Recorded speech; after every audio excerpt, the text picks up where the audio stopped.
Okay, since the time is a bit short, I'm tempted to speak fast, but for the sake of the translators, I will try not to do that.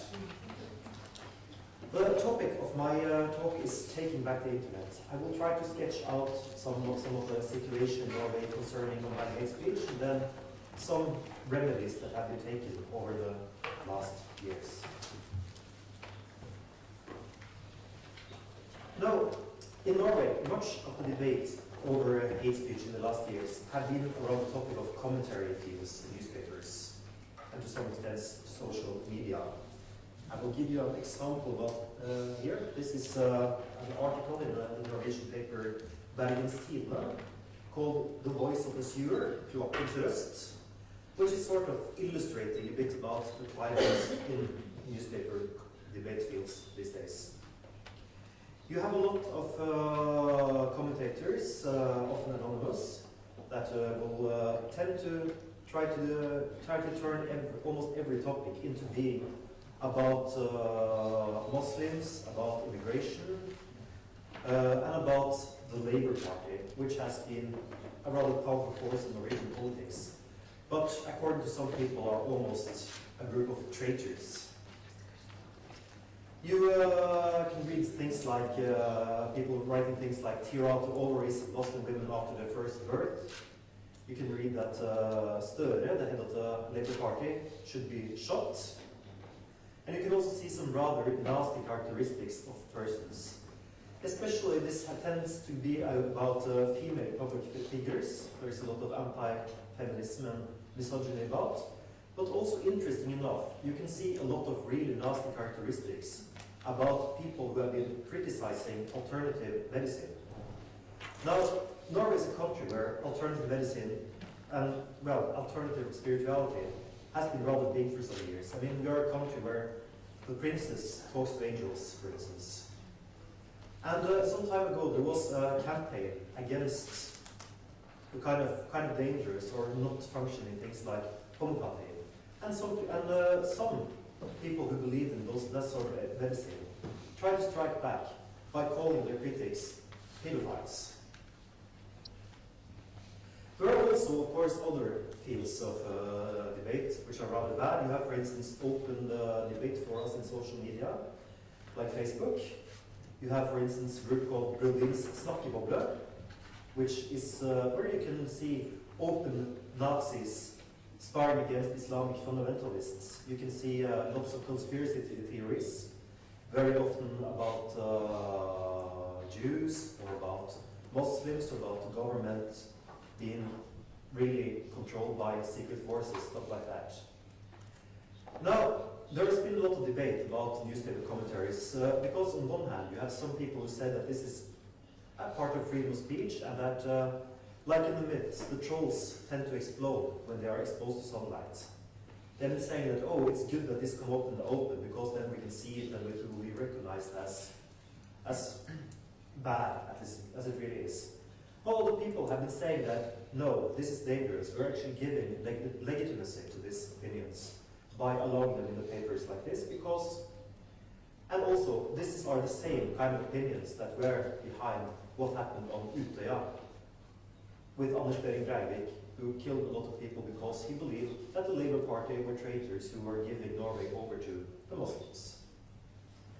Then, of course, there are some specialized pages as well. For instance, you have racist, you have neo-Nazi web pages, social media groups. You have web pages you have web pages that are dedicated to conspiracy theories, which is a growing field, which are really spreading its tentacles into both the right and the left in politics. You have a lot of anti-Semitism, especially when it comes to topics like Israel and the Middle East. It tends to be confused by some standard anti-Semitic tropes, at least among some people.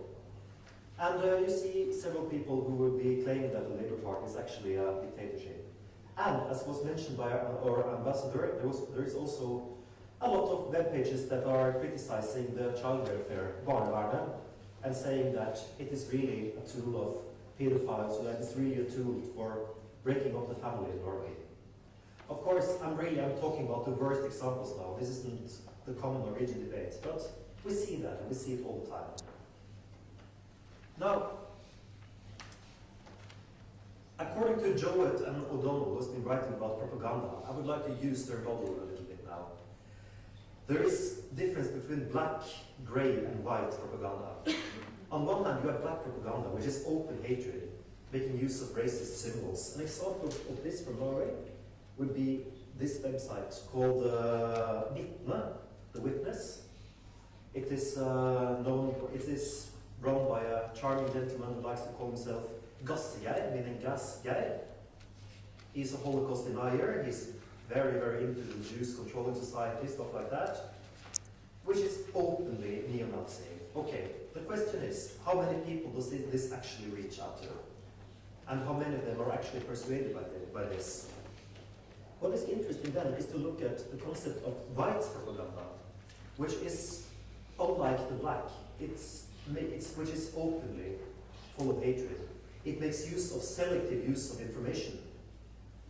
An example of this would be this webpage called Frie Ord, free word.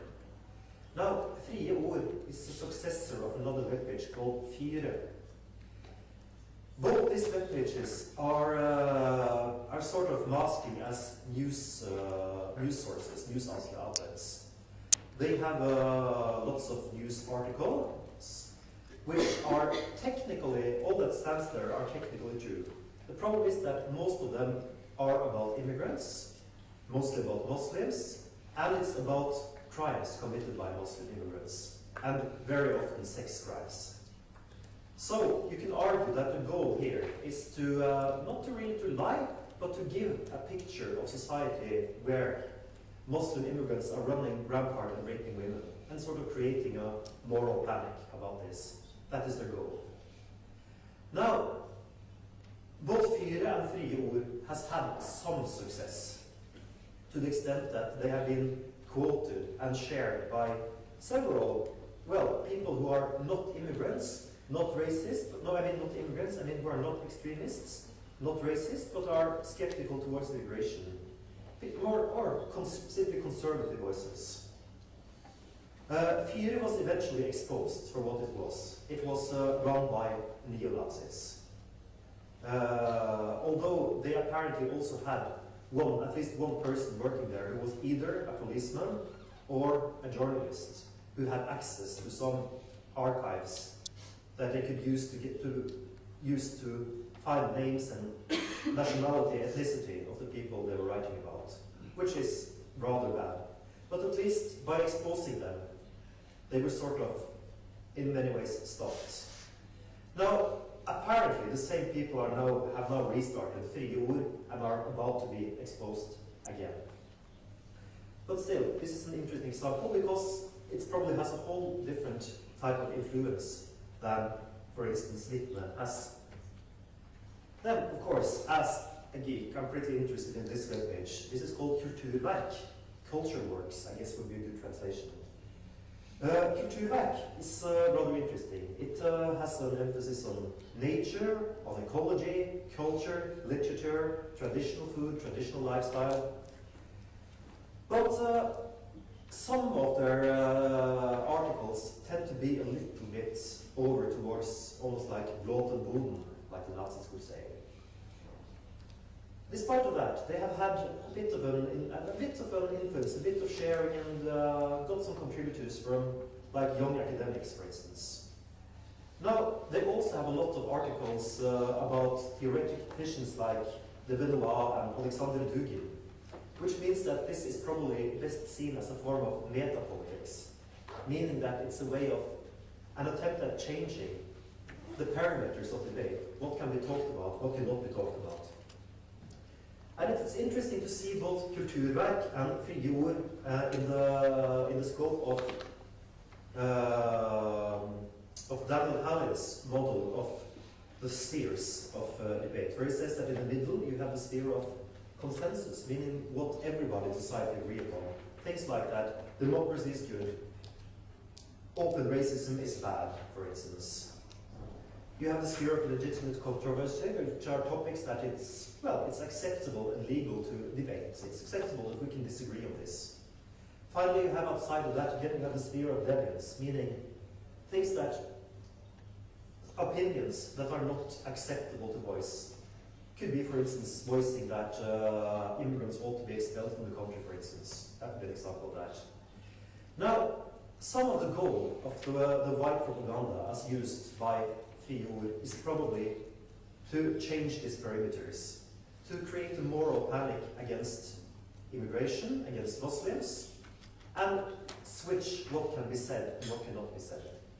So, I guess I would say that this is far more dangerous than, for instance, Vietnam.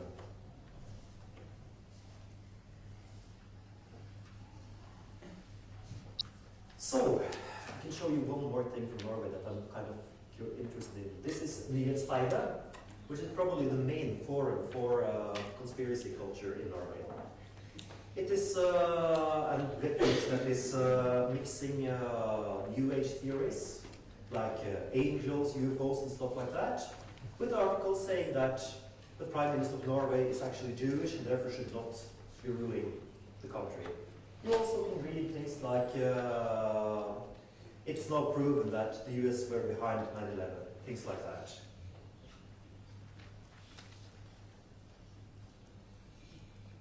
Anyway, so how to counter? So there has been several strategies used to counter hate speech in Norway over the last years. One thing is that you have had an increasing presence of watchdog media. Now, watchdog media is basically media that tries to expose and tries to document anti-democratic, racist organizations and persons. Which is, of course, very, very important against things like frie ord and kulturverk, because you can then expose and tell people that, oh, these are actually web pages that are run by neo-Nazis. You should be careful about quoting them in the public debate. And of course, it's important also to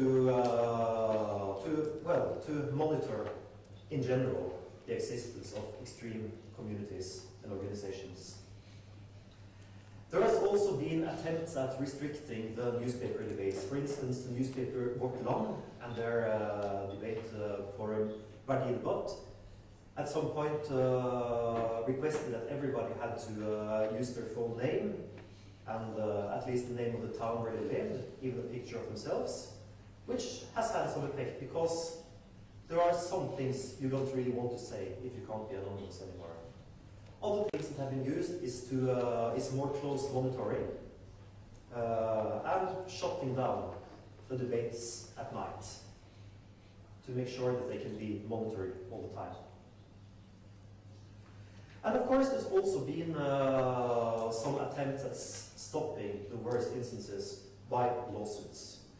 As you might have seen, I was checking my telephone all the time where the other people were speaking now. I know that that's a bit rude, but there was just a lawsuit in Norway that was today. It was where a guy who had been naming a rather active anti-racist and also one who had been arguing a lot about the more extreme alternative medicine people. He had been called a pedophile. And the guy who called him that has now been sentenced to pay 25,000 euros in reparations. And it happened right now, so that was what I was a bit interested in.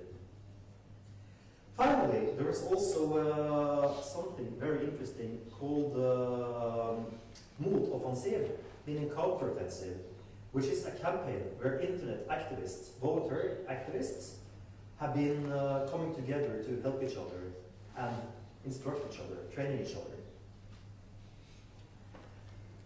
Motoffensiv was started out by Humanitisk Forbund in the secular humanist society of Norway.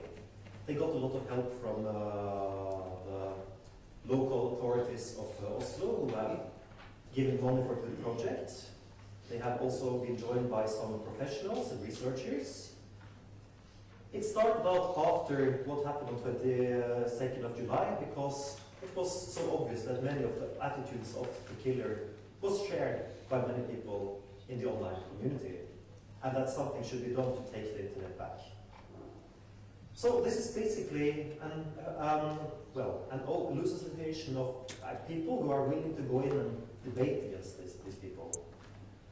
Meaning that you have, and for the sake of them, we are now organizing seminars where people can, for instance, learn about what is extremism, how to identify it, what web pages should not be referred to in a debate. People are changing experiences in being in debate with those people.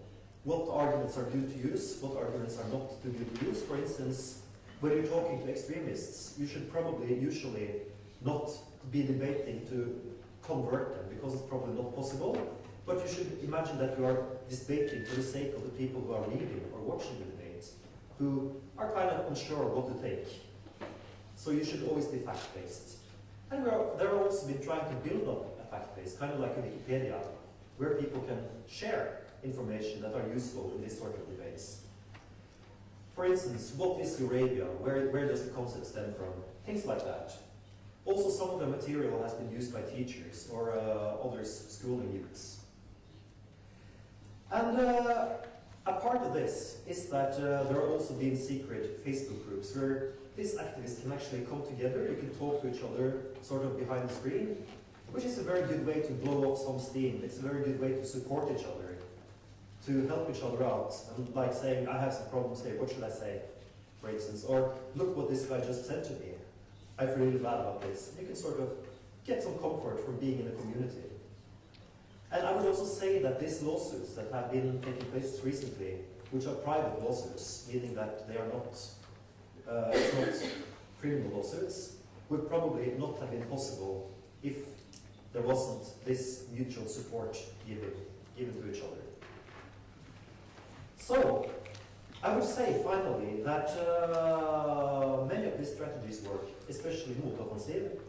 So, in Norway now, trolls no longer rule, or they no longer walk freely. Thank you.